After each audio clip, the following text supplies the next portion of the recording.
Hindi pa rin matanggap ni Glenda ang pagkawala ng kanyang bunsong anak.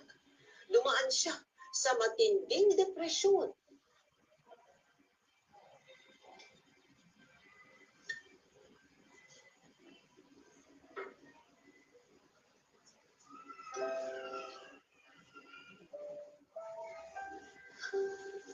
Ma, kumain ka na po muna. Magkakasakit ka niyan.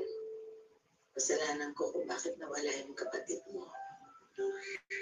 Kung sana hindi ako naghanap ng kung ano-ano pagkakakitaan. Sana napaglaanan ko kayo na mas madaming oras.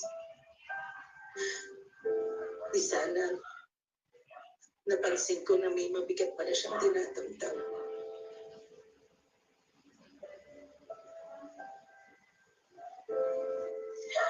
Hindi ako naging mabuting ina sa inyo.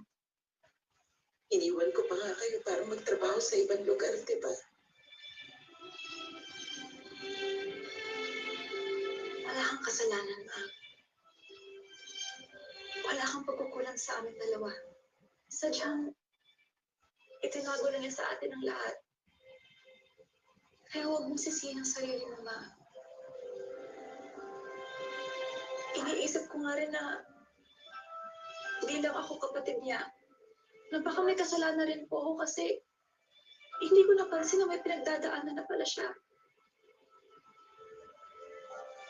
Pero alam ko po sa sarili ko na ginawa ko po yung lahat bilang mabuting ate niya.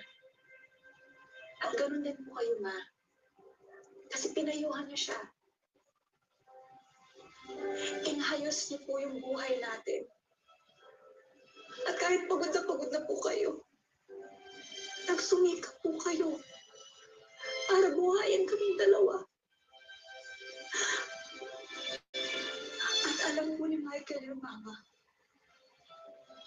Kaya huwag na huwag niyo pong sisihin sarili niyo.